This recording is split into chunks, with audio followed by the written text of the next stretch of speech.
chance que nous avons d'échanger autour d'un café pendant les pauses. Voilà, donc je laisse la parole à Benoît Guilloux qui va nous introduire à cette table ronde, ce deuxième temps fort de la matinée, et accueillir nos intervenants que nous remercions chaleureusement d'être avec nous. Bonjour. En guise d'introduction à cette table ronde, je voudrais évoquer notre dossier « François, la fraternité sans frontières » qui est sorti en décembre-janvier dernier. Lorsque nous avons décidé de réaliser ce dossier sur la notion de fraternité, on est parti d'un constat. Le constat suivant, c'est qu'au sein de la société française, nous trouvons des catholiques parmi les plus engagés dans l'accueil et la solidarité aux migrants.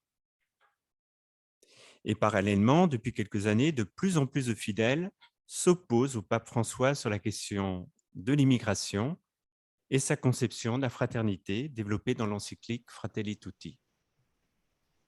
Cette situation paradoxale soulève plusieurs questions, mais notamment une question difficile, centrale.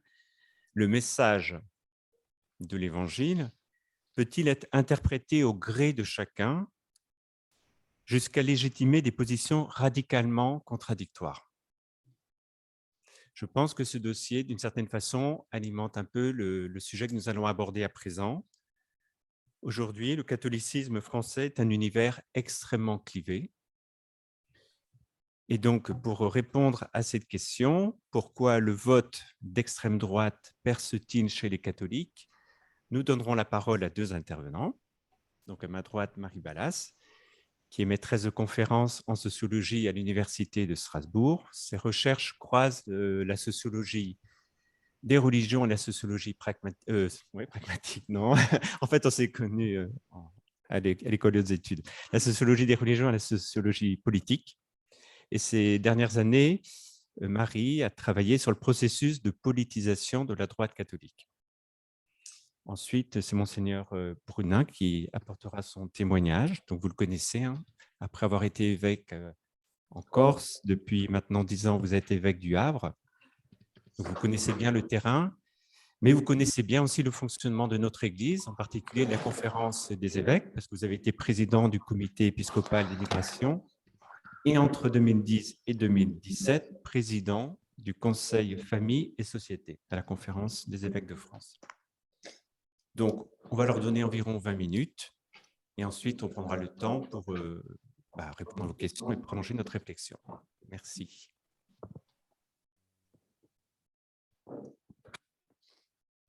Je devrais le retirer parce qu'on ne va rien entendre. Là, c'est bon? Vous m'entendez? Oui. Bonjour à toutes et tous. Un grand merci au CERAS, au Centre Sèvres, à la Revue Projet, de nous proposer de nous réunir. Je suis vraiment très heureuse et très flattée de venir échanger avec vous. Le Centre Sèvres est un des lieux qui a compté pour moi. Et je suis très heureuse aussi d'échanger avec Monseigneur, pardon, ça c'est un réflexe professionnel, avec Monseigneur Brunin. Je suis bien impatiente d'entendre sur ces dossiers. Le thème sur lequel j'ai été sollicitée, effectivement, c'est la montée du vote FN, RN chez les catholiques. Et c'est une question qu'on peut élargir, me semble-t-il, à y a-t-il une poussée d'un vote d'extrême droite chez les catholiques? C'est une belle question, c'est une question qui n'est pas facile pour quelqu'un qui, comme moi, est davantage spécialisé dans l'ethnographie et l'anthropologie politique que dans la sociologie électorale, mais on peut poser des repères. Alors avant de vous présenter mon questionnement, une première balise, c'est que quand on parle des catholiques, quand on parle les catholiques, quand on dit les catholiques, on gagne à se représenter que ces catholiques sont un groupe hétérogène, à deux égards au moins, enfin à plusieurs égards, au moins à deux égards. D'abord, ils recoupent des niveaux de pratique différents. Si on prend une enquête européenne de 2018 qui fait vraiment référence en la matière, on est fondé à distinguer d'une part des catholiques pratiquants réguliers. Alors les réguliers, ce sont celles et ceux qui pratiquent au moins 1 à 2 fois par mois, et qui est ce groupe-là est estimé à 7% de la population française. Ensuite, les pratiquants irréguliers, qui sont un rapport plus épisodique et peut-être festif à la pratique et qui sont autour de 19%, autour de 6%. Et ensuite, les catholiques déclarés et déclarés non pratiquants qui sont estimés à 19%. Ces effectifs ont connu une nette contraction. En 25 ans, par exemple, les catholiques réguliers sont passés de 17 à 7%. Alors, premier point, donc voilà, vous voyez, c'est un groupe qui est traversé de variations. Et puis ensuite, ce terme aussi, les catholiques, recoupe une grande variété de sensibilités religieuses, théologiques, et dans une certaine mesure politique aussi. Et donc, ce que je vais essayer de faire, c'est d'examiner des dominantes et des régularités, mais gardons à l'esprit cette hétérogénéité. Voilà, et puis pour conclure ce petit mot d'introduction, cette question-là, y a-t-il une percée FNRN, ou plus largement de l'extrême droite, puisque évidemment le paysage s'est encore un peu diversifié à la droite de la droite récemment. Ces questions requièrent une grande prudence. On a et pas mal de modestie, je pense. On a des prédictions très contrastées. Et puis, il faut tenir compte d'un effet de cadrage. L'effet de cadrage, c'est que l'idée que s'effondre la digue ou le cordon sanitaire qui a longtemps éloigné les catholiques du vote extrémiste, cette idée-là, elle se répand aussi pour des raisons qui tiennent à certains égards aux logiques de sensationnalisation de la presse et des médias. Donc voilà, c'est prudent aussi d'avoir un peu de distance vis-à-vis de ces éléments-là. Alors, avec beaucoup d'incertitudes, je propose un examen en 4 temps. Le premier temps, c'est les enseignements de la sociologie du vote catholique. Le deuxième temps, c'est un regard sur la condition minoritaire et ses effets, en particulier chez les conservateurs ou les plus conservateurs des conservateurs. C'est ce groupe-là qui va nous intéresser en particulier. Troisième point qui est très important, c'est de regarder le rôle politisant, les effets politisants de la configuration militante, c'est-à-dire de l'environnement militant de ces personnes. Et puis, quatrième point, qui sera un peu une conclusion, y a-t-il une poussée voilà, on va essayer de retomber sur ces pieds-là. Y a-t-il une poussée de l'adhésion à l'extrême droite chez le catholique? Premier point, la sociologie du vote catholique, en tout premier lieu. Quelques régularités dans la sociologie électorale de ce groupe-là. Un grand ouvrage de référence remonte à 1977. Il s'appelle Classe, religion et comportement politique aux presses de Sciences Po. Et ce que démontre cet ouvrage, qui est vraiment un hyper classique et qui depuis n'a pas vraiment été contredit par les enquêtes successives, c'est que toute chose égale par ailleurs, plus la pratique catholique est fréquente et plus le vote de droite est fréquent. On parle de la droite parlementaire. Chez les catholiques, pour le dire autrement, une forte intégration religieuse, qui est mesurée par l'assiduité à la messe, tend à porter vers un vote de droite. Et ce point se vérifie dans différents pays européens. Je passe sur les raisons. N'hésitez pas, le cas échéant, à vous en enquérir si elles vous intéressent dans les débats. Retenons simplement, notamment avec l'un des spécialistes qui s'appelle Claude Dargent, que ces personnes qui portent leur vote à droite sont très attachées au libéralisme économique, avec cette idée qu'il importe de ne pas restreindre la liberté indispensable à la possibilité pour chacun et chacune de faire son salut. Voilà. Donc, la notion de libéralisme économique, elle sente aussi sur une sorte une grammaire théologique en quelque sorte. Voilà. Alors, ce que montre aussi la sociologie du vote catholique, c'est une forte variation au sein de donc ce groupe les catholiques. Historiquement, d'une part, les pratiquantes et pratiquants réguliers sont nettement moins portés vers l'extrême droite que la moyenne de la population. C'est ce qu'on appelle le fameux cordon sanitaire. D'abord, leur attachement au libéralisme économique ne rencontre pas le logiciel du Front National ou du RN. Ensuite, la culture politique de ces catholiques, très attachée à la construction européenne et aux valeurs de charité, est en opposition avec l'ethno-nationalisme sous-jacent au programme du FNRN. Donc ces catholiques réguliers se positionnent ainsi, et ils démontrent aussi un fort taux de participation électorale. Ils sont très loyaux à la pratique électorale. Et c'est un trait qu'on peut probablement recouper avec le fait que dans les enquêtes récentes notamment, il démontre aussi une plus grande confiance dans les institutions politiques.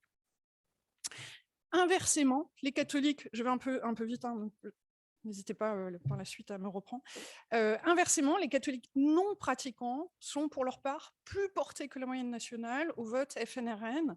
Voilà, c'est un autre modèle électoral. Je ne vais pas m'étendre ni sur ce groupe ni sur ces questions aujourd'hui, mais probablement qu'on a là des personnes, il n'y a pas vraiment d'explication, mais on a probablement là des personnes qui tendent à avoir un rapport plus identitaire avec l'appartenance catholique déclarée. Ces différents éléments-là, on les retrouve avec des variations dans les dernières élections. Je prends 3 exemples ici, la présidentielle de 2012, celle de 2017 et puis les européennes de 2019. Vous allez entendre plein de chiffres, essayez juste de retenir les dominantes. En 2012, au premier tour, selon un sondage sorti des urnes, 15% des pratiquants réguliers ont voté pour l'extrême droite contre 18,5% des Français. En 2017, qu'est-ce qu'il en est? Alors, d'abord du premier tour. Premièrement, le vote en faveur de Marine Le Pen, en moyenne nationale, atteint 21%. Et donc, on est dans un contexte de notabilisation relative. On verra qu'elle est plus ou moins perçue comme telle, mais de notabilisation du Front National. Et dans ce contexte-là, chez les catholiques réguliers, ce vote FN s'établit seulement à 13%. Donc, moyenne nationale 21, catholiques réguliers 13%.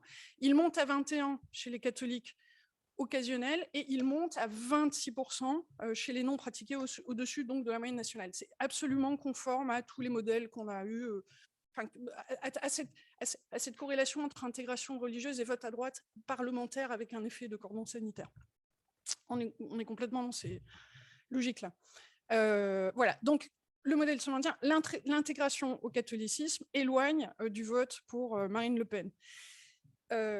Alors, c'est au deuxième tour que, de manière plus inattendue, ce paysage se modifie, c'est-à-dire avec un très fort taux de participation, le vote catholique en faveur de Marine Le Pen, au second tour 2017, a quasiment doublé. Par exemple, il passe à 29% chez les pratiquants, enfin à doubler et même un peu plus que doubler, par exemple, il passe à 29% chez les pratiquants réguliers, où il reste toutefois inférieur à de 5 points à la moyenne nationale, et puis ça se décline pour les autres. Donc, en somme, le vote Front National monte à ce moment-là, probablement encore dans la situation présente, dans l'ensemble de la population, et une partie des catholiques suit le mouvement. Pour certains des politistes, ce qu'il s'est passé, c'est que certains des catholiques les plus intégrés auront refusé au second tour 2017 de voter de se reporter sur un candidat qui est identifié comme étant un ministre de François Hollande et donc qui est identifié comme à gauche. Et donc, ils ont préféré soit l'abstention, mais le taux de participation était très élevé, soit un repli sur la candidate du Front National. Je rappellerai plus loin, parce qu'il est central, le contexte de l'après-manif pour tous. On est alors, pour les plus conservateurs, dans une période de forte crispation envers le libéralisme philosophique, non pas économique. Il y a ici deux enjeux de libéralisme philosophique et économique. Le libéralisme philosophique incarné par le candidat Macron. Alors, un petit point d'analyse. En fait, ce type de résultat dépend en partie de l'offre électorale, de la configuration électorale.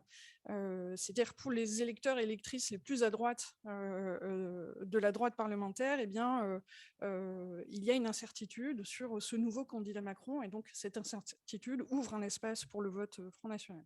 Alors, voilà pour 2017, je passe un peu vite. Quels enseignements tirer cette fois des élections européennes de 2019. Alors, c'est à nouveau l'ouverture d'un nouvel espace politique qui fait bouger les lignes, mais cette fois en faveur du parti de la majorité, La République En Marche.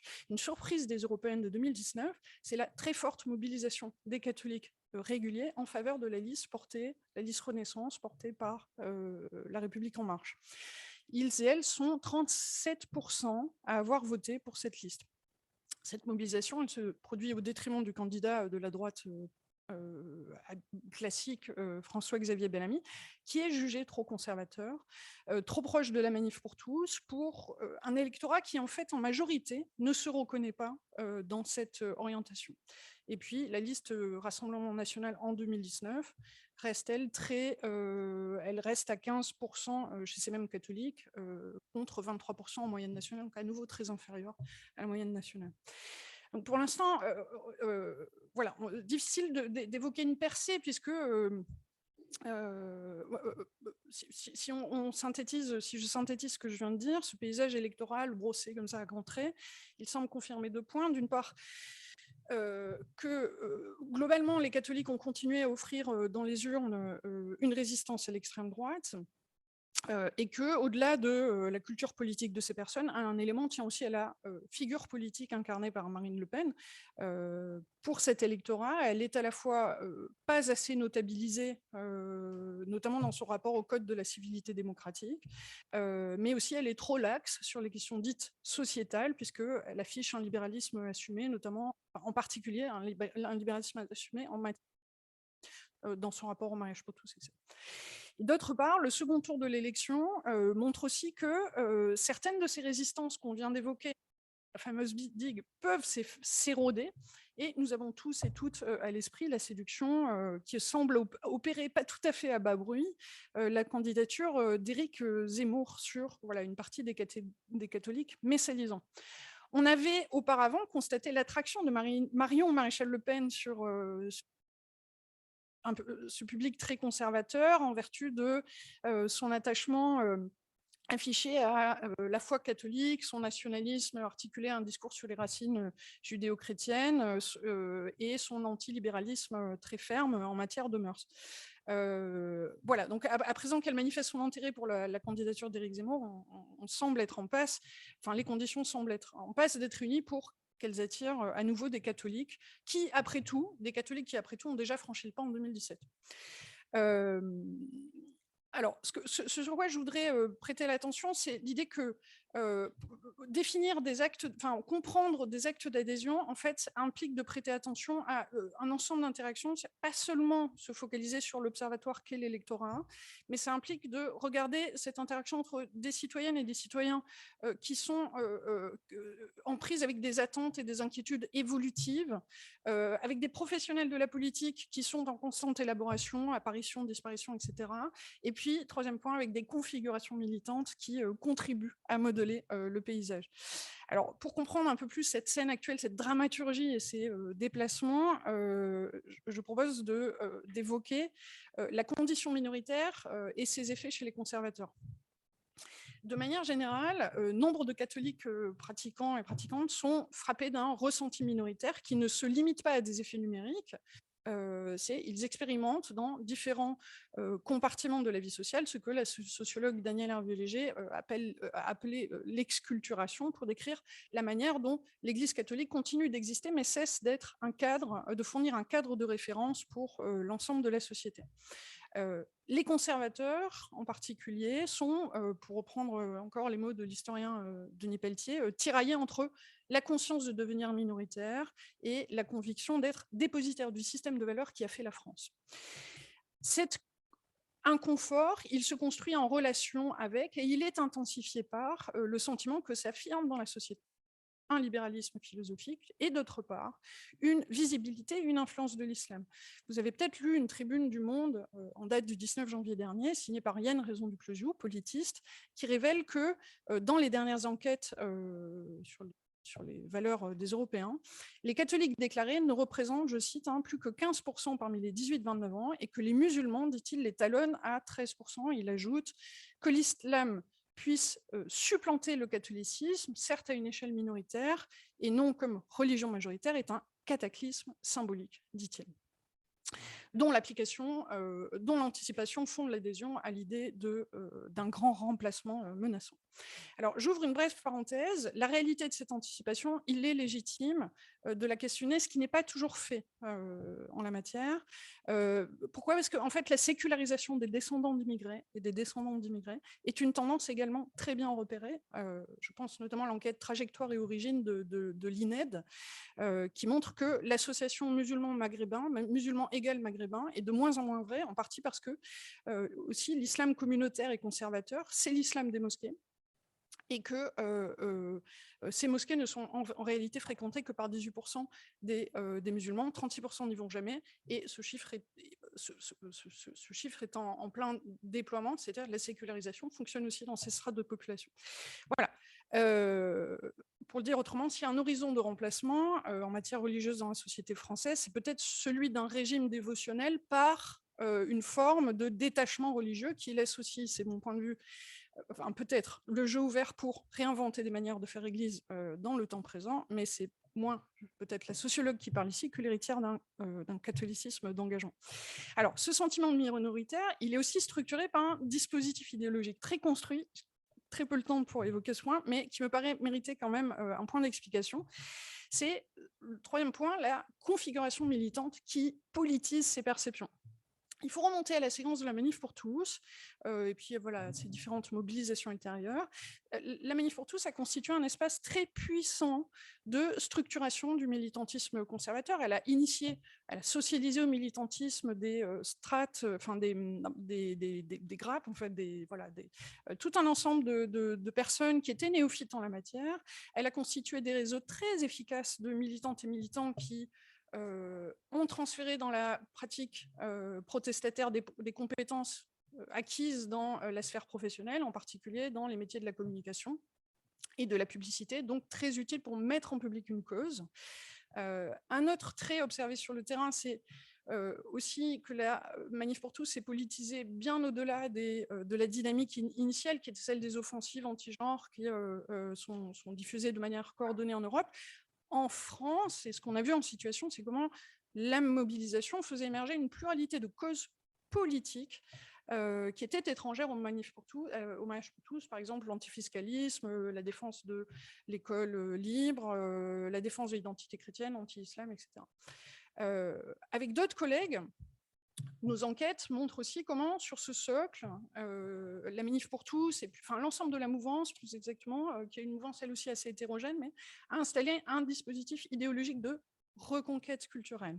Ce qui s'y jouait ici, c'est l'emprunt revendiqué par ces acteurs et actrices à l'idée de bataille culturelle chère au théoricien communiste Antonio Gramsci.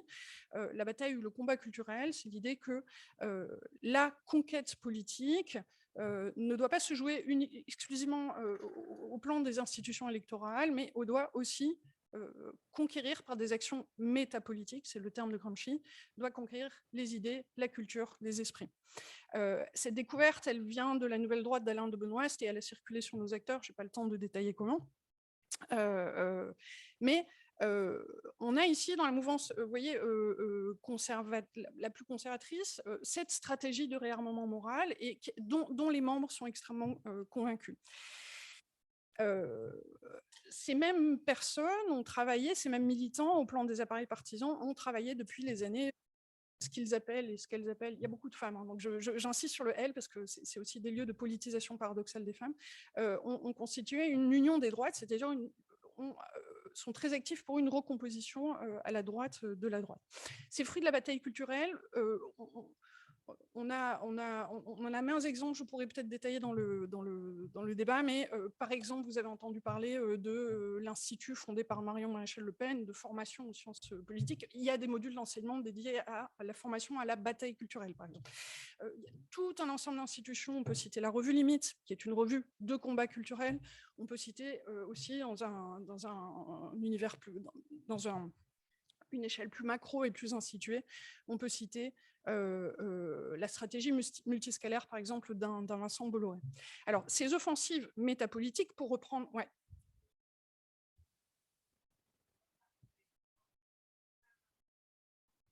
Vous entendez pas bien? Ah, je suis absolument navrée. Donc, on parlait de bataille culturelle et de dispositifs de bataille culturelle qui sont institutionnalisés dans le prolongement de la Manif pour tous. Voilà, j'en ai vraiment pour très peu de temps maintenant. Ces offensives métapolitiques, donc pour reprendre le lexique de ces militantes et militants qui reprennent le lexique de Gramsci, vous voyez, ont contribué à diffuser l'idéologie de la droite maurassienne et à y acclimater une partie des électeurs catholiques qui étaient disposés déjà, me semble-t-il, déjà un peu disposés à s'y intéresser. À noter au crédit, et je pense que c'est important de le souligner, au crédit de ces militantes et militants de base, on peut mettre, me semble-t-il, que tous néophytes qu'ils et elles sont, ils se sont mis à croire en l'action militante. Ils se sont vraiment mis à y croire avec une efficacité sincèrement assez véritablement remarquable hein, quand on la regarde avec des yeux de sociologue politique, politiste. Et ils ont aussi réussi à laisser penser elles étaient dominants au sein du catholicisme régulier. Alors, dernier point, et je termine là-dessus, y a-t-il une montée de l'adhésion à l'extrémisme? Je marche sur un fil, c'est assez risqué ce que j'avance là. Mais si vous voulez, voilà pour compléter la scène qui abrite une des dramaturgies du moment. Dans cette configuration militante et idéologique, la candidature d'un Éric Zemmour s'inscrit pour partie, c'est une construction hein, en partie qui s'inscrit dans ce qui précède, et l'homme présente des atouts qui, ça ne vous échappe pas, je pense, pour l'électorat catholique le plus conservateur, ont jusqu'ici fait défaut à Marine Le Pen. Un antilibéralisme virulent au plan économique, au plan philosophique, pardon, j'arrive pas, un antilibéralisme virulent au plan philosophique en matière de mœurs, une rhétorique civilisationnelle christiano-centrée associée à un rejet inconditionnel de l'islam, et puis un vernis culturel qui, en dépit de ses innombrables incuries, œuvre aux yeux des intéressés à une forme de respectabilité qui faisait défaut à Marine Le Pen.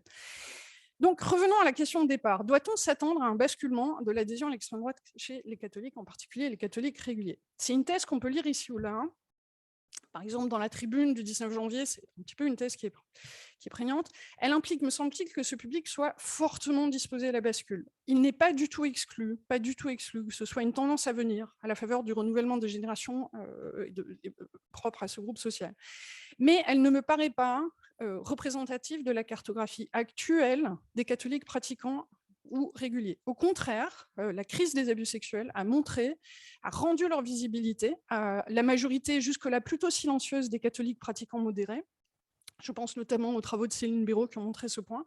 Et dans un autre registre, la crise de l'accueil des migrants fait aussi donner de la voix aux catholiques, habituellement discrets, engagés sur le terrain. Et pour l'anecdote, une amie sociologue, pourtant vraiment très laïque, me disait, tu enlèves les cathos des associations d'aide aux migrants, c'est la moitié des effectifs qui s'effondrent. Donc, assiste-t-on peut-être monter, pousser, percer du vote, ou bien peut-être, moi c'est un peu l'interprétation que je donnerais, mais voilà, n'assisterait-on plutôt pas à une clarification de l'offre politique? On peut aussi estimer, je suis en train de terminer mon topo, que les bruissements autour de la candidature d'Éric Zemmour indiquent que les héritiers de la vieille droite catholique ont enfin, d'une certaine manière, leur candidat. Dans cette hypothèse, si on est dans ce scénario-là, on peut estimer qu'il soutenait jadis François Fillon par sa droite. Quand je dis jadis, c'est vraiment l'histoire ultra courte, évidemment. Qu'ils ont voté, et elles ont voté Marine Le Pen au second tour de 2017, puis sont revenus à François-Xavier Bellamy en 2019, tout en pistant avec intérêt l'évolution de Marion Maréchal Le Pen. Il est très possible qu'ils aient conquis des esprits, et ça, véritablement, ce sont les résultats et les sondages de sortie des urnes et les enquêtes ultérieures qui le diront. Mais il est aussi il est aussi certain que ce public, désormais très repolitisé par le récit de la bataille culturelle, très mobilisé, très outillé aussi pour faire porter sa voix, voit arriver une offre électorale qui ne lui disconvient pas, et il le fait savoir. À mes yeux, les ralliements, par exemple, récents et aucunement surprenants de Sens commun à Éric Zemmour ou encore de Jean-Frédéric Poisson viennent simplement objectiver, c'est-à-dire clarifier un éloignement de la droite républicaine qui mûrissait depuis longtemps. Je termine ici, il est très possible que je me fourvoie ici en direct devant vous. Voilà. Mais l'hypothèse, en effet, c'est vrai, il est vrai qu'une digue est en train de s'affaisser, mais d'une certaine manière, étant donné la résistance de ce segment ultra-conservateur aux évolutions des démocraties, je me demande si cette digue ne tenait pas artificiellement. Et si ce scénario se vérifiait, il revient aux catholiques, dans tous les cas, qu'il se vérifie ou pas, il revient aux catholiques de l'autre côté de la digue de continuer à inventer leur propre rapport à la politique. Et voilà, je crois que l'espace que vous construisez ici est tout à fait heureux pour contribuer à ce programme. Je vous remercie pour votre attention.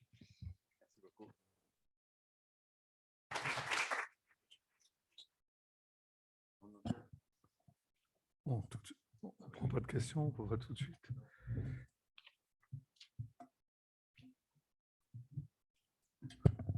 C'est admirable, vous allez vous enchaîner. Intervention. Bonjour à tous.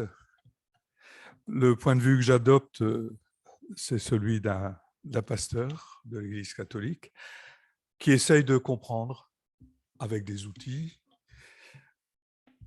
intellectuels, que ce soit sociologie et théologie pastorale, ce qui se passe sur le terrain où l'Église est envoyée avec l'ensemble des chrétiens pour évangéliser. On a dit, et je souscris, les catholiques ne sont pas une communauté homogène. Il suffit dans mes visites pastorales, j'ai eu l'occasion de le constater. Donc, on ne peut pas parler d'une façon globale d'un vote catholique.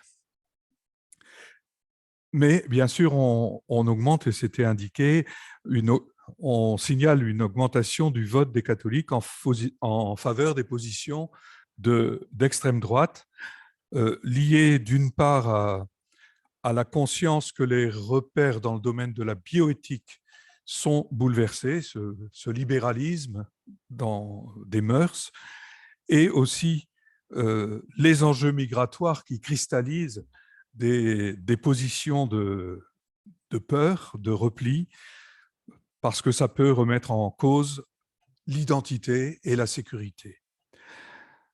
Alors bien sûr, ces attitudes de crispation consonnent avec l'approche décliniste de la société qui est portée par ces courants politiques d'extrême droite.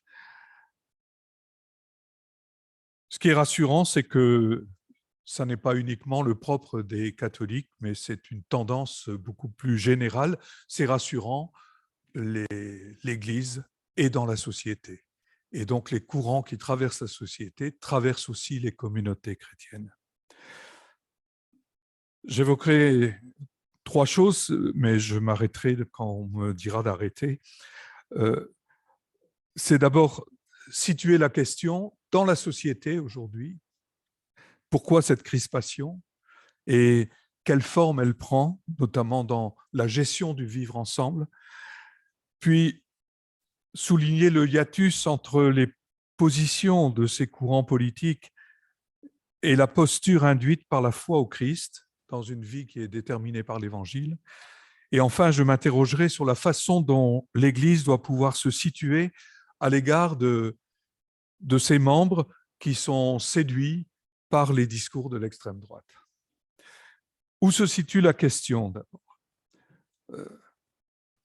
Des études signalent que les thèses développées par l'extrême droite trouvent un écho, bien sûr, chez les populations qui sont peu ou mal insérées socialement, le sentiment qu'ils sont restés au bord de la route et qui ne participent pas à un développement.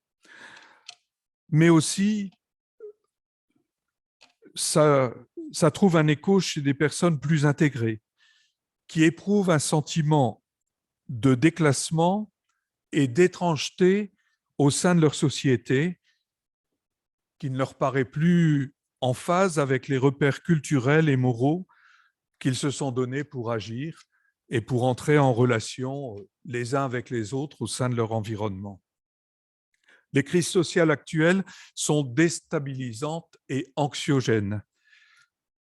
Et il est vrai que les personnes ayant un fort ancrage dans une tradition culturelle ou une tradition religieuse éprouvent davantage de difficultés à consentir aux évolutions liées essentiellement au pluralisme de la société, la pluralité des positions, des mœurs aussi. Et notamment, ça se cristallise souvent autour de l'émergence d'un islam dans ces formes intégralistes et radicalisées. On comprend alors pourquoi ces populations de deux types, celles qui sont un peu en marge, les périphéries, dirait quelqu'un que je connais, et puis ceux qui sont beaucoup plus intégrés et qui n'ont pas souvent l'occasion de sentir la menace des immigrés. Je vois l'importance du vote extrême droite dans des campagnes où on ne voit pas un seul immigré. C'est toujours pour moi une question. Alors bien sûr, ces populations se laissent séduire par des discours politiques qui laissent croire que la diversité, qu'elle soit culturelle ou religieuse, pourrait être résorbée par une action volontariste qui recourrait à des méthodes brutales, stigmatisantes et répressives. La pluralité, je crois que c'est là que se situe cette question et à laquelle nous sommes confrontés. La pluralité met au défi l'urbanité de nos sociétés. C'est difficile de consentir, il faut se faire violence pour partager un espace social commun entre des populations qui diffèrent sur le plan ethnique, culturel ou religieux. L'autre, l'étranger, est instinctivement perçu comme menaçant mon espace de vie. Les valeurs sur lesquelles je fonde mes mœurs, mes façons de vivre et parfois mon identité culturelle ou religieuse. L'urbanité renvoie dans le sens courant au comportement à l'égard d'autrui marqué par la bienveillance, le sentiment d'un faire alliance pour aménager des relations au sein d'un espace social. Les poussées communautaristes se présentent alors comme l'évitement de ce processus d'urbanité. Il faut remarquer que cette tentation n'est pas seulement l'apanage de migrants ni de fidèles de telle ou telle religion. Il y a différents types de communautarisme. Ce sont des processus d'évitement à l'urbanité. L'urbanité apparaît ainsi comme un caractère propre de l'espace urbain organisé pour faciliter au maximum toutes les formes d'interaction. Je fais allusion ici aux travaux de Thierry Pacaud, qui est un urbaniste, et puis aussi Michel Lusseau, un géographe qui enseigne à Lyon et qui a écrit « L'homme spatial, la construction sociale de l'espace humain » en 2007 et plus récemment « Hyperlieu, les nouvelles géographies politiques de la mondialisation ».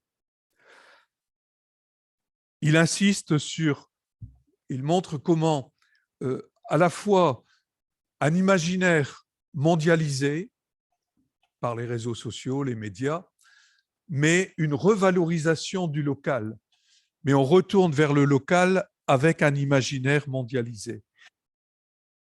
L'urbanité, donc, repose sur une double mixité, une mixité sociale.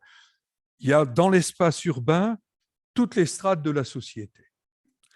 Et une mixité fonctionnelle, ce sont des distinctions que fait Michel Musso. La mixité fonctionnelle, c'est un espace urbain où on trouve la fonction d'habitat, de commerce, de production, de loisirs et de circulation. Cette urbanité se trouve remise en question dans les zones périphériques. Je vois certains quartiers dans la région du Havre qu'on désigne négativement par le terme banlieue ou simplement quartier, comme si c'était eux qui étaient des quartiers seulement. Mais il y a plus de ségrégation et précisément la difficulté vient de la dissociation de la fonctionnalité. C'est la ville, il y a des zones d'activité, il y a des zones de loisirs, il y a des grands ensembles résidentiels et une population qui n'a pas toujours les capacités de mobilité pour bénéficier de ces différents domaines. Alors, Michel Lusseau, je trouve éclairant pour comprendre la réalité qui se vit dans ces quartiers en tension, je préfère ce mot-là que quartier difficile ou quartier sensible, c'est précisément l'articulation de cette double mixité. Faire vivre une mixité sociale et faire vivre une mixité fonctionnelle sur le même espace. Et cette double mixité, j'ai connu, dans les années 80, les débuts de la politique de la ville, le développement social des quartiers cherchait à articuler cette double mixité sociale et fonctionnelle à travers une mobilisation des habitants, jeunes et adultes, à travers des projets de développement social dans lesquels ils étaient partie prenante et acteurs. Et je crois qu'aujourd'hui, on souffre d'une carence de la politique de la ville. Je ne peux pas développer ici, mais il y a eu un éloignement des instances de concertation et décisionnelle. On a quitté le développement social des quartiers pour partir au niveau du contrat de ville, puis après contrat d'agglo. Et finalement, les techniciens de la politique de la ville qui étaient sur le quartier, au contact quotidien des habitants, sont devenus des technocrates éloignés du terrain. J'ai eu l'occasion de le redire dans la rencontre avec une cellule interministérielle du ministère de l'Intérieur, que cette politique de la ville, elle souffre de graves carences, précisément autour de l'articulation de cette double mixité. Alors, cette carence de la politique de la ville, je crois qu'elle génère des séparatismes et que lutter contre les séparatismes, c'est peut-être pas sous le mode de la suspicion et de la répression, mais peut-être qu'on aurait intérêt à réactiver une vraie politique de la ville qui soit vraiment intégrative et participative de l'ensemble des habitants. Alors là-dedans, dans ce courant un peu général, certains catholiques, je cite ici Stéphane Zumsteg, qui est le directeur du département opinion chez Ipsos, il analysait dans Le Parisien du 26 décembre dernier, je cite, « Les catholiques qui résistaient aux sirènes de l'extrême droite sont aujourd'hui plus perméables au discours sur la défense des valeurs chrétiennes, le programme très libéral sur l'économie est très conservateur sur le plan sociétal. » Je crois qu'il résume bien la problématique de cette séduction de l'extrême droite auprès de certains catholiques. Face à ces constats, je crois qu'il faut rappeler que la foi au Christ, même si elle ne livre pas de recettes toutes faites, ni des programmes préétablis, ne laisse pas ces personnes sans ressources pour relever ce qui est un véritable défi. Encore faut-il situer où est la question, ce que j'ai essayé de faire. Il est indéniable qu'il faille alerter sur des positions qui s'accommodent mal avec la fidélité au Christ et ce qu'il est venu nous révéler à l'humanité. Les interventions de l'Église, sans stigmatiser ni condamner, doivent inlassablement pouvoir éclairer les consciences qui se laisseraient entraîner dans une dérive mondaine de leur position, idéologique de leur position. Il faut avoir le courage au niveau de l'Église et de ses responsables de nommer et de pointer le hiatus entre les comportements et la pratique même du Christ. Confrontés comme tous leurs contemporains à la question du vivre ensemble et la gestion de ce vivre ensemble, les chrétiens sont encouragés à traiter positivement ce défi du vivre ensemble, à entrer de façon active, à travers la manière d'habiter de façon responsable l'espace, d'entrer dans la perspective du projet de Dieu qui est, comme rappelait Lumen Gentium à Vatican II, l'unité du genre humain et l'union des hommes avec Dieu.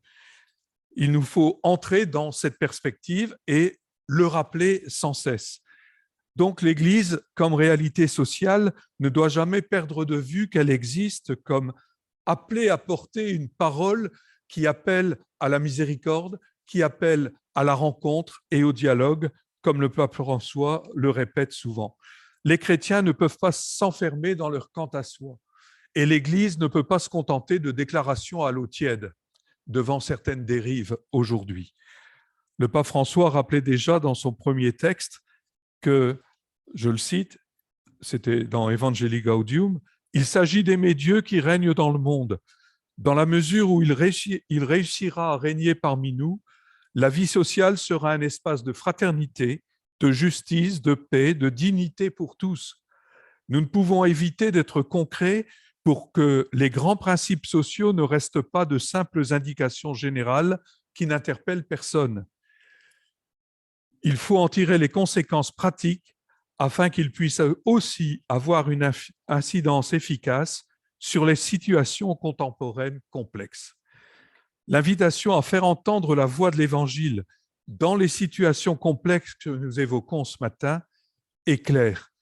La question est de savoir sur quelle base l'Église catholique doit prendre la parole et fonder ses appels. Je n'épuiserai bien sûr pas la réponse à ces questions. Je me contenterai d'évoquer quelques points d'attention puisés à la longue tradition de l'enseignement social de l'Église. Celle-ci est toujours en évolution, elle est toujours en construction, elle se nourrit de la longue expérience que les chrétiens qui cherchent à habiter la société de façon responsable vivent et réfléchissent en fidélité au Christ. Si vous me permettez une comparaison, la doctrine sociale de l'Église est en quelque sorte comme les décrets d'application de l'Évangile pour qu'ils demeurent toujours source d'inspiration pour les choix, pour les comportements et pour l'exercice de la citoyenneté responsable des chrétiens dans l'histoire des sociétés. Alors, des initiatives pour l'Église qui s'avèrent nécessaires dans cette période où on constate ces dérives. D'abord, prendre en compte de façon bienveillante le malaise qui émerge. L'Église, ce serait contre-productif si elle pensait avoir des leçons ou des consignes à donner aux fidèles qui seraient séduits par les thèses de l'extrême droite. Encore moins, bien sûr, de juger ou de condamner les personnes. Avec Amoris Laetitia, le pape François invite l'Église à une autre attitude. Je cite, « La route de l'Église est celle de ne condamner personne éternellement, d'éviter des jugements qui ne tiendraient pas compte de la complexité des diverses situations. » Et il ajoute, à partir de la reconnaissance du poids des conditionnements concrets, nous pouvons ajouter que la conscience des personnes doit être mieux prise en compte par la praxis de l'Église dans certaines situations. Il ne s'agit pas de faire la leçon, ni de condamner, ni de cadrer, mais d'éveiller les consciences. Et c'est pour cela qu'il promeut, et l'Église doit emprunter ce chemin, une culture de la rencontre et du dialogue. Il y a là une attitude pastorale essentielle. Avec les catholiques, tenter d'accorder leur confiance aux positions de l'extrême droite, on est appelé à manifester autant de la bienveillance que de la clarté sur les positions et nommer, ce que je disais tout à l'heure, le hiatus entre certaines opinions, certaines positions et ce qui est l'héritage de la tradition chrétienne. Pour cela, eh bien, il faut repartir du Christ, comme disait Jean-Paul II au IIIe millénaire, pour appréhender des situations humaines qui posent question. J'évoque ce que dit Paul dans les Philippiens. Ayez les mêmes dispositions, le même amour, les mêmes sentiments qui sont dans le Christ. Recherchez l'unité, ne soyez jamais intrigants ni vaniteux, ayez assez d'humilité pour estimer les autres supérieurs à vous-même. Que chacun de vous ne soit pas préoccupé de ses propres intérêts, pensez aussi à ceux des autres. C'est dans le chapitre 2 des Philippiens. Pour nous comporter et tenir debout en chrétiens dans cette société avec tous les débats qui la traversent, il nous faut sans cesse revenir à cette recherche, comment penser et agir en cohérence avec les sentiments qui sont dans le Christ, avec le message que le Christ porte. Cela renvoie à une démarche essentielle dans la spiritualité chrétienne, c'est celle du retour sur soi, vécu dans l'accompagnement spirituel et aussi dans le partage avec les autres chrétiens. Comment nous convertir sans cesse aux sentiments qui sont dans le Christ Jésus. Il faut revenir au Christ. C'est ça qui est essentiel et ne pas nous égarer dans des combats idéologiques ou dans des admonestations moralisatrices. Il s'agit d'aider les chrétiens à adopter une position juste au sein de la société. Qu'avons-nous la responsabilité de transmettre? Est-ce que c'est une tradition culturelle et morale dont nous attendons qu'elle impose à notre environnement social ses marqueurs éthiques et ses références culturelles? Nous n'avons pas à rechercher à faire ou à refaire une société chrétienne. Il nous faut apprendre à tenir debout dans une société plurielle, avec des convictions fortes, mais qu'on propose, dont on témoigne, surtout par l'exemple de vie plus que par les discours et encore moins par la coercition. Cette foi vivante, personnelle au Christ, nous rend libres à l'égard de tout système globalisant et totalisant. Et c'est une manière de vivre et d'habiter cette société. Une telle liberté à laquelle nous sommes appelés n'est pas indifférence ni prise de distance avec les problèmes de notre société, mais il nous faut penser sans cesse notre posture de chrétien dans une société qui est et qui restera, quoi qu'on fasse, plurielle. C'est cette société, et non celle qui est fantasmée dans une vision passéiste ou décliniste, qui demeure le champ de l'évangélisation qui doit mobiliser les disciples du Christ à travers la diversité de leurs engagements sociaux. Alors, je voudrais terminer de façon très sommaire en invitant à promouvoir, à réouvrir à la richesse de l'enseignement social de l'Église. On fait souvent des mauvais procès au pape François.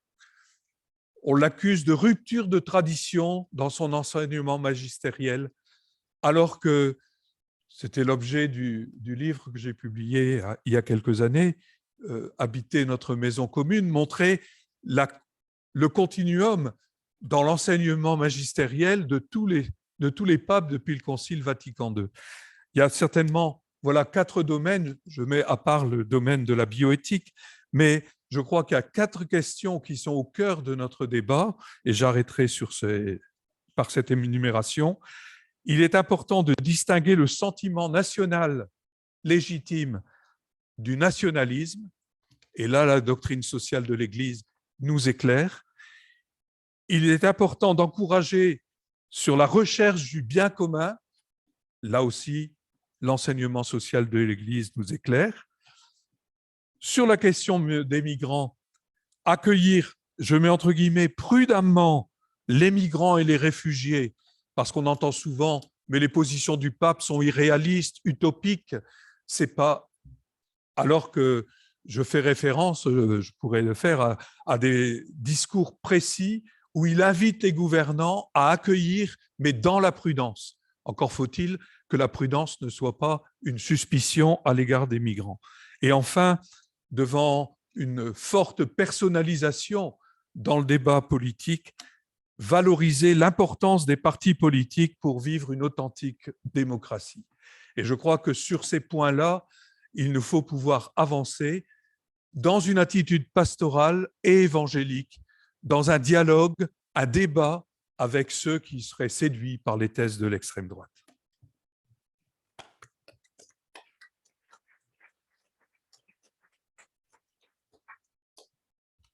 Merci beaucoup à nos 2 intervenants, 2 exposés bien construits, 4 points d'un côté, 3 de l'autre. Écoute, c'est important maintenant de partir de vos questions. On a une contrainte de temps. L'idée est d'arrêter à 12h15, 12h20, dernière minute, pour permettre à ceux et celles qui le souhaitent d'aller déjeuner chez les lazaristes notamment. Les micros. Donc, il y a Véronique Fayet ici. Là. Ah oui, pardon, il y en a 3. Ah oui, oui.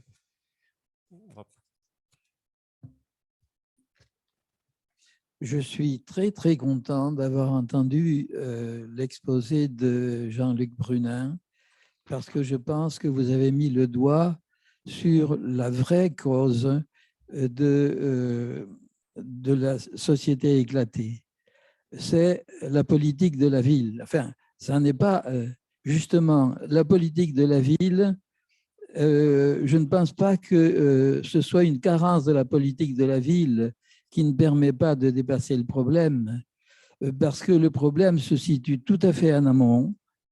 Il se situe dans le fait que nous sommes entrés dans une société en voie de ségrégation à partir du moment où nos présidents ont instauré la volonté de loger 80% des Français dans des maisons individuelles.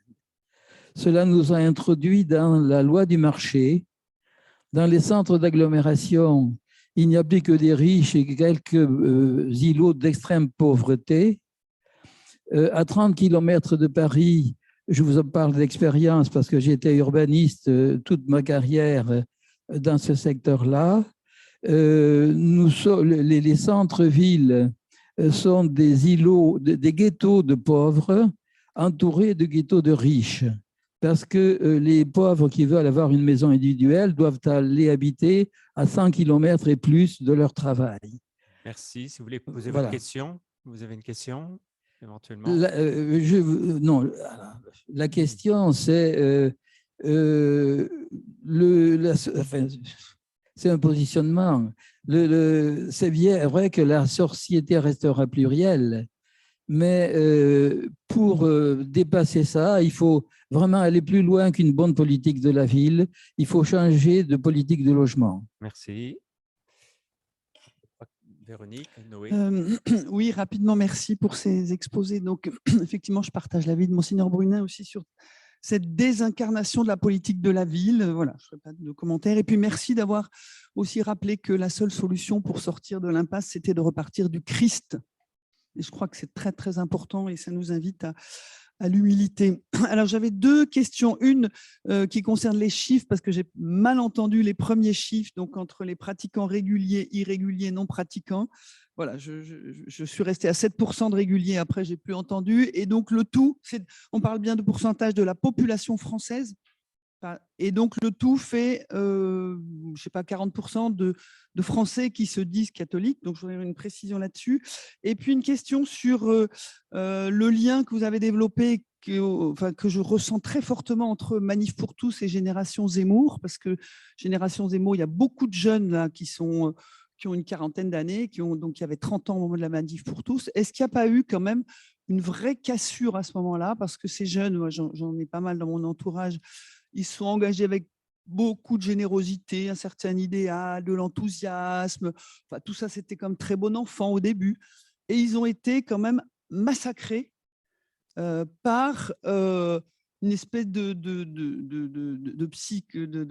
psychodrame médiatique et politique qui a rapidement traité la Manif pour tous, enfin tous les membres de la Manif pour tous, de fascistes, conservateurs, arrière-garde, qui les a caricaturés. Donc il y a eu une espèce de radicalisation, mais qui venait pas trop du fait de ces jeunes, mais plus beaucoup des médias en fait, et de l'Église. Même dans l'Église, j'ai entendu des choses extrêmement dures et totalement infondés et des jugements sur ces jeunes de la Manif pour tous. Voilà.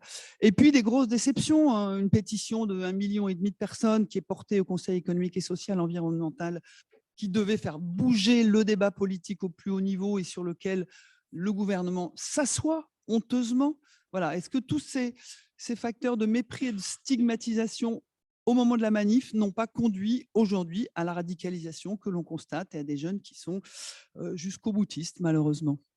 On prend une question, Noé, et puis une dernière au fond, là-bas. Jérôme.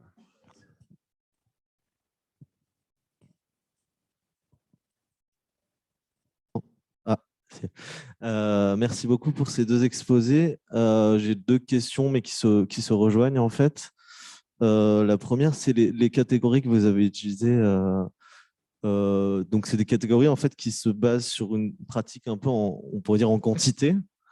Et moi, en quantité, c'est-à-dire, et je me questionne sur justement une question plus qualitative de quel type de pratique on trouve dans ces différents groupes. Et donc, ma deuxième question qui rejoint, c'est plutôt que de parler aussi dans un sens des catholiques vers l'extrême droite, comment l'extrême droite aussi se réapproprie le répertoire catholique, l'histoire catholique. Et enfin, j'ai quand même l'impression qu'il y a une réinstrumentalisation du catholicisme, une sorte de fétichisation du catholicisme. Et un peu dans la lignée de ce que, par exemple, Olivier Roy parlait d'islamisation de la radicalité au niveau de l'islam, est-ce qu'il n'y aurait pas une catholicisation de l'extrême droite, d'une certaine manière, une recatholisation? Merci. Et une dernière question, Jérôme Guay.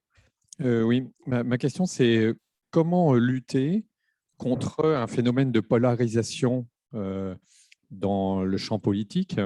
Et on en voit, disons, l'exemple aux États-Unis, mais qui arrive chez nous. Voilà.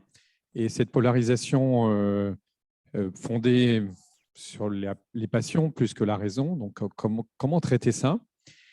Et cela étant doublé, je trouve, pour ce qui est de l'Église, bon, qui est traversée par ça, évidemment, mais aussi au sein de l'Église avec des différences de sensibilité, je dirais, ecclésiale sur certains thèmes propres à la religion chrétienne, et donc une sorte de polarisation aussi qui grandit, me semble-t-il. Et voilà, comment faire face à ça, quoi?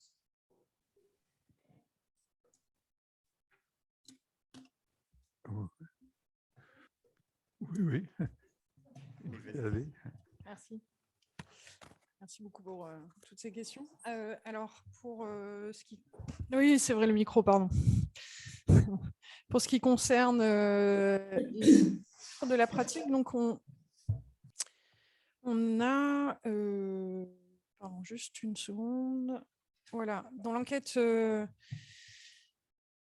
European Values Survey de 2018, la plus récente, c'est vraiment une enquête jugée.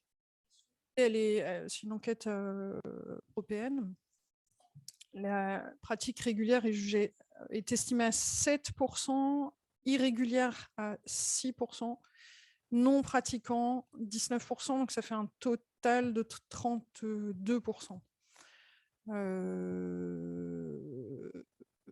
Voilà, il y a encore 10 ans, on était bien plus tôt, effectivement, à 50%.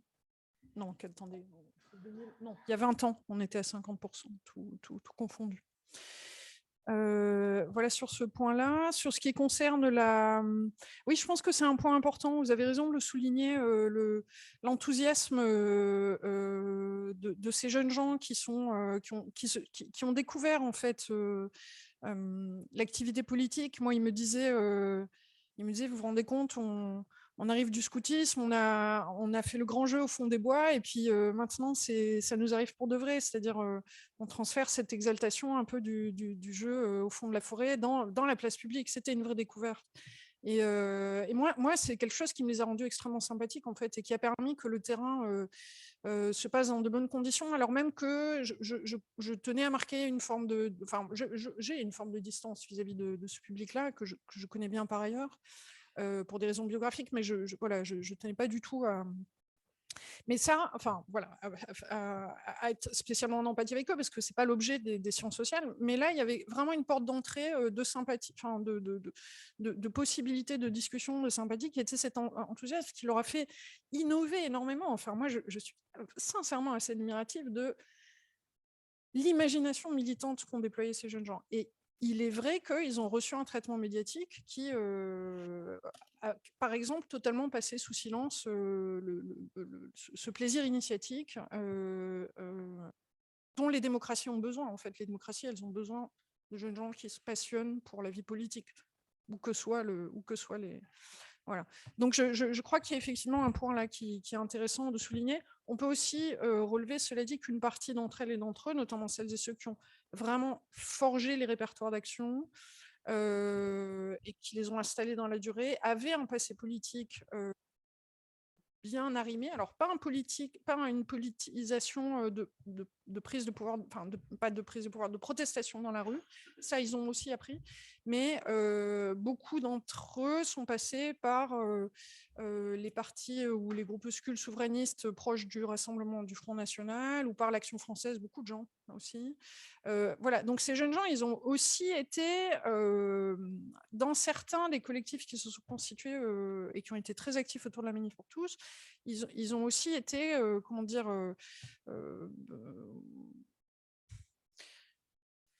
accueillis par des personnes qui, elles, avaient un agenda politique beaucoup plus précis. Donc, il y a aussi cette forme d'ambiguïté-là qui, parfois, a pu se retourner contre eux, je pense. Voilà. Pardon, je réponds trop lentement. Est-ce qu'il y a... oui, c'est une très, très bonne question sur la question de l'insertion. Alors, la pratique dans les différents groupes, je pense qu'il y a une chose qu'on est obligé de passer... Malheureusement, j'ai été obligée de passer sous silence, mais moi, qui me paraît hyper importante, c'est effectivement quel type de pratique, notamment chez des catholiques, pas nécessairement hyper réguliers, par exemple, mais qui ont un attachement... parce qu'il y a une raison du Clojou appelle les émancipés, par exemple, qui conservent un attachement important à la fois et dont la pratique s'exprime dans d'autres modalités que la messe. Donc il y a ce point-là. Et puis il y a les cultures liturgiques, si c'est peut-être aussi ce à quoi vous faites référence, qui peuvent être très différentes à l'intérieur de cette même catégorie soit des catholiques pratiquants, soit des formes plus détachées, disons, de pratique. Je ne sais pas du tout si je suis en train de vous répondre, mais je suis complètement d'accord, en tout cas, avec l'idée qu'il y a une hétérogénéité qui s'exprime aussi dans des formes rituelles et dans un rapport, dans une théologie. Il y a des théologies politiques qui s'expriment différemment aussi dans des contenants rituels qui sont, enfin, des formes de pratiques rituelles, des formats rituels qui sont très différenciés. Est-ce qu'il y a une instrumentalisation? Oui, sur la bonne reprise de la citation de Livéro, une catholicisation de l'extrême droite. Je pense que c'est vrai. Vraiment, Marine Le Pen tient assez fermement une ligne plutôt laïque et plutôt très prudente à l'égard de... Donc, elle ne s'est pas trop aventurée sur ce terrain de l'instrumentalisation. Je pense par contre, on la voit se déployer avec une gamme d'outils très foisonnante, disons, chez un Éric Zemmour, effectivement, absolument, absolument. Voilà. Et comment lutter contre une polarisation? Je vous prends la parole, monseigneur, pour ne pas la monopoliser, mais c'est une très bonne question aussi. Premier point, c'est effectivement, il y a une politique de logement et d'urbanisme qu'il faut pouvoir repenser pour éviter les phénomènes de ghettoisation. Je pense au Havre, il y a un quartier où il y a beaucoup de catholiques qui vivent dans ce quartier, un quartier résidentiel. Il s'appelle Catholand, quand ils parlent de leur quartier. Effectivement, ça correspond à une distinction qui est religieuse, mais aussi sociale. Donc, ils ont conscience et ils y travaillent, ils y réfléchissent. Effectivement, je pense que je suis persuadé, j'ai vécu l'expérience des débuts de la politique de la ville, j'étais prêtre à Roubaix, j'ai travaillé avec André Diligent, le sénateur-maire de Roubaix, et vraiment, on a vécu des années essentielles pour ce développement qui associait, qui était intégratif pour les populations jeunes et adultes. Aujourd'hui, je crois qu'il y a une carence parce que, comme je disais, ça s'est technocratisé, ça s'est éloigné et il y a des gens qui subissent parce que ce qui continue, c'est la rénovation du bâti, mais la vie sociale, la mixité qu'il faut vivre au sein de ces quartiers, elle n'est plus prise en charge, elle n'est plus pensée et les habitants ne sont pas associés. Alors, je crois qu'il y a aussi le rôle de l'Église et des chrétiens d'être attentifs aux pratiques qui génèrent du lien social au-delà des seules relations naturelles. Je pense une expérience qui se vit sur le Havre au niveau de la municipalité. Ils ont transformer les centres sociaux, ils ont dénommé ça fabrique. Ce n'est pas qu'un changement de nom. Le centre social, c'était des gens qui organisaient un planning d'activités où les habitants du quartier, adultes ou jeunes ou enfants, venaient pour s'inscrire et prendre place dans des activités toutes faites. En transformant le mot « fabrique », on a transformé l'esprit. Ce sont des ateliers de co-construction avec les habitants où ils devenaient acteurs de leurs projets de loisirs ou projets culturels.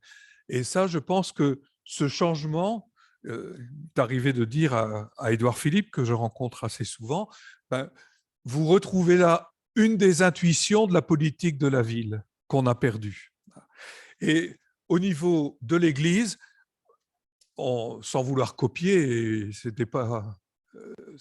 plus après qu'on a vu qu'il y avait concomitance, dans le diocèse du Havre, on a développé ce concept de maison d'église. À côté du noyau dur de la communauté paroissiale, et puis la société, offrir des espaces ouverts. Et je crois qu'il faut entrer, et on y travaille beaucoup. Quand des gens viennent s'adresser à la paroisse, ils ont une attente déterminée par ce que la paroisse offre. Alors qu'une maison d'église, c'est un lieu ouvert où les gens savent qu'ils seront accueillis, écoutés. C'est animé par des chrétiens de la communauté, mais on ne dit pas « venez vous inscrire dans ce que propose la paroisse », mais quelles sont vos attentes? Un peu cette question du Christ, que veux-tu que je fasse pour toi? Et je promeux une église qui soit au service d'humanité, une église qui se rend utile à des gens qui vivent des difficultés, des temps d'isolement. Voilà, ces maisons d'église qui sont des lieux où on libère le pouvoir d'agir et le pouvoir d'agir ensemble, où on donne le goût des autres. C'est toute une dynamique aussi qui est au niveau de la ville. Il y a une quinzaine pour la lecture et le titre qui a été donné à cette quinzaine, c'est « Le goût des autres ». La lecture, ça ouvre sur le monde des autres et pour le goûter. Alors, par rapport aux jeunes, je souscris ces jeunes qui ont été caricaturés, condamnés. Je pense qu'on n'est jamais dispensé de garder une attitude évangélique et en tout cas une attitude pastorale vis-à-vis de ces jeunes et ne pas les renvoyer dans les cordes ou dans ce qu'ils peuvent donner à voir de radical ou de pas juste, quoi. Dernier point sur la polarisation, bien sûr, polarisation dans la vie politique, polarisation aussi au sein de l'Église. C'est quand même des tensions qu'il nous faut vivre au sein même des communautés chrétiennes. Je pense que cette polarisation, dans la patience, dans la bienveillance, il faut chercher à la dépasser et ne pas rester dans une polarisation, d'une confrontation à deux termes, mais recourir à un troisième terme, et c'est ce que j'évoquais à la fin, la doctrine sociale de l'Église, qui détermine, concrétise les pratiques du Christ. Si on veut repartir du Christ et que ce soit un modèle inspirant pour notre manière d'habiter la société, le recours à la doctrine sociale de l'Église est essentiel. Malheureusement, je crois que cette doctrine sociale n'est pas suffisamment connue. Merci. Deux dernières questions, mais cette fois-ci, on donne la parole à ceux qui nous suivent donc, de façon non présentielle.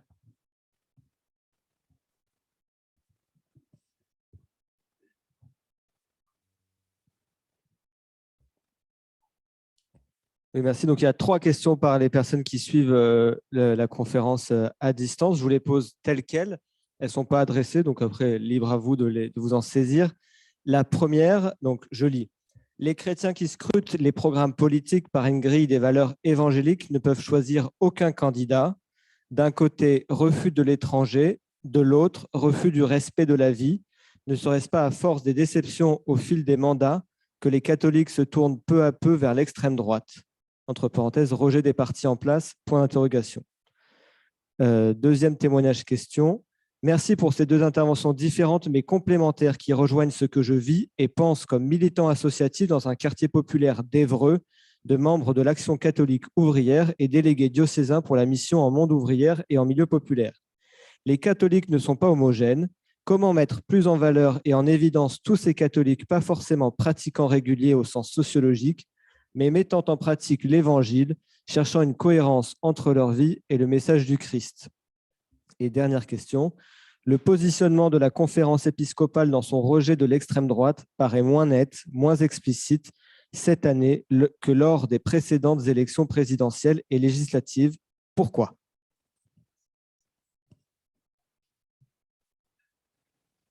Qu'est-ce qui reprend? C'est à moi. Bien. Il est bien évident qu'il n'y a pas de programme politique si on pouvait tirer de l'Évangile un programme politique, ça se saurait.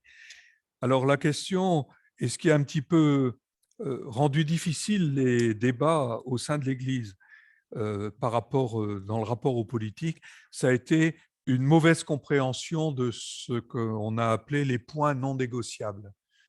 La politique, ça reste toujours l'art du compromis.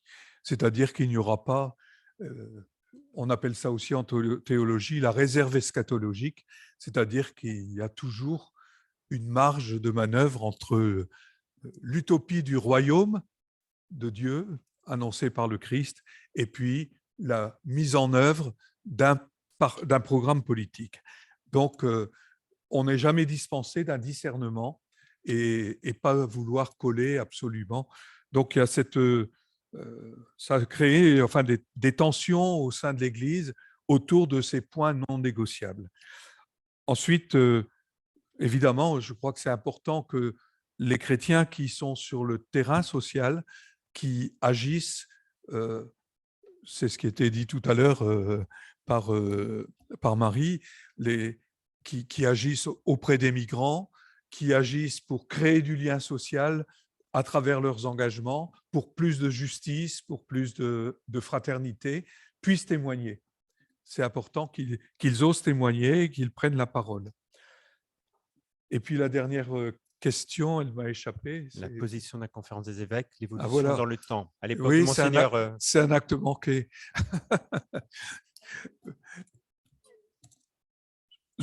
Il me semble que c'est le Conseil permanent qui a élaboré ce texte qui a été publié donc, récemment.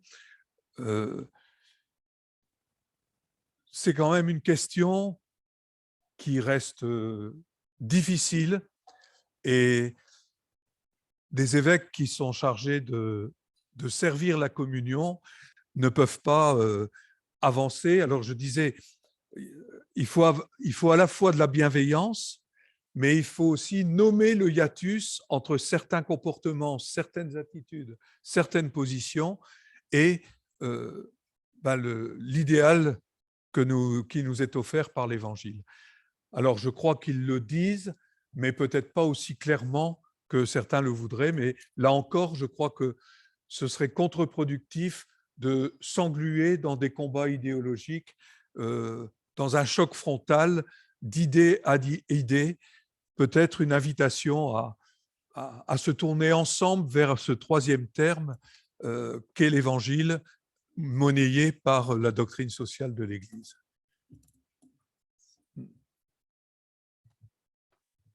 Oui, je laisse sur la première question, c'est la question de savoir vers qui se tourner. Voilà, peut-être plus une question pastorale, mais vous avez, Monseigneur, extrêmement bien mis en valeur en même temps la grande liberté que vous souhaitez, la liberté de discernement que vous souhaitez laisser aux fidèles. Et je pense que c'est un point très important. Pour ce qui est de mettre en valeur les catholiques pas forcément pratiquants, effectivement, moi je trouve que c'est une question aussi. Alors, honnêtement, il y a peut-être qu'il faut s'emparer des outils qui existent et peut-être qu'il faut se départir, mais c'est vraiment très très facile. Peut-être qu'il faut se départir d'une certaine intériorisation de la discrétion et du discours du levain dans la pâte. C'est-à-dire qu'on a aujourd'hui avec, les catholiques qui sont les plus expressément visibles dans l'espace politique aujourd'hui sont celles et ceux qui ont décidé que ce n'était pas une option valable pour faire entendre leur voix. Et donc, ils se saisissent d'outils de publicisation de leur cause. Et j'ai quand même... Et ces outils sont politiques. Donc, je suis aussi en train de dire que s'il ne faut pas nécessairement... je vous en dire, et je trouve ça très juste, qu'il faut éviter une réponse qui serait trop politisée ou trop politique. Peut-être faut-il, je suggérerais d'avoir conscience, de bien voir qu'en face, en tout cas les personnes avec qui on souhaite entrer en dialogue sur ces questions-là, eux n'ont absolument aucun scrupule à utiliser des outils qui sont idéologiques et politiques, qui sont très fortement politisés. Donc voilà, il y a aussi peut-être à se positionner par rapport à ça. Ça rejoint un peu. voilà, je dis joker sur la déclaration des évêques de France. En tout cas, si je peux me permettre juste, ça a été vraiment très heureux pour moi de vous entendre, Monseigneur Brunin, et notamment, que ce soit en matière ecclésiale ou en matière politique, il n'est vraiment pas fréquent d'entendre des grands administrateurs puiser dans les sciences sociales, en l'occurrence la géographie humaine, et s'intéresser à ce que ces résultats d'analyse, d'enquête peuvent, la manière dont ils peuvent aider à penser notamment des politiques publiques, et en l'occurrence des politiques de la ville. Et je trouve extrêmement heureux voilà, d'entendre un discours à ce point structuré sur des enjeux contemporains dans leur complexité. Voilà, je vous remercie. Merci à nos deux intervenants. Alors, on a parlé d'outils. Je vous invite à revenir à l'heure tout à l'heure parce qu'on va éviter le choc frontal, mais vous aurez des éléments de réponse, notamment avec Véronique Fayet, parce que c'est l'objet d'un de nos échanges dans l'après-midi. Merci aux deux intervenants. Donc, je vous invite à aller voir les livres ou la revue Projet. Et bon appétit.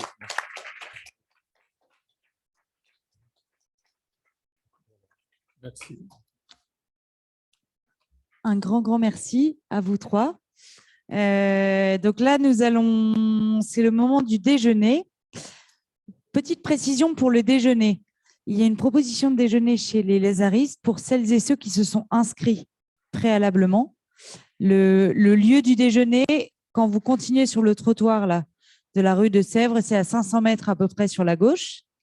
Et c'est à 12h30 et le soir quand vous êtes inscrit à 19h, mais ce soir avec le spectacle qui est proposé, il y a une petite collusion. Pas de dîner ce soir, mais sinon 12h30, 19h. Et je vous reprécise qu'il y a un stand de livres à la sortie avec plusieurs ouvrages que vous pouvez trouver, ainsi que toutes les revues Projet. N'hésitez vraiment pas à aller y jeter un coup d'œil, parce qu'il y a plusieurs de nos intervenants qui ont écrit dans certaines des revues. N'hésitez pas non plus à demander conseil pour l'une ou l'autre revue. Et la dernière chose qui est une annonce importante, c'est en vue de cet après-midi. Cet après-midi, nous allons vivre un temps d'atelier autour de la question de la mise en dialogue et de la prise de décision collective. Ça fait écho notamment à ce que vous disiez sur les enjeux vraiment locaux et au niveau d'une ville, comment on peut se mobiliser ensemble. Et pour cela, on vous propose de réfléchir à une petite question pendant le déjeuner qui est de faire mémoire d'un moment de prise de décision collective réussie. Voilà, vous saurez cet après-midi à quoi on va utiliser cette situation, mais on vous invite à réfléchir à un petit moment, une situation concrète de décision collective.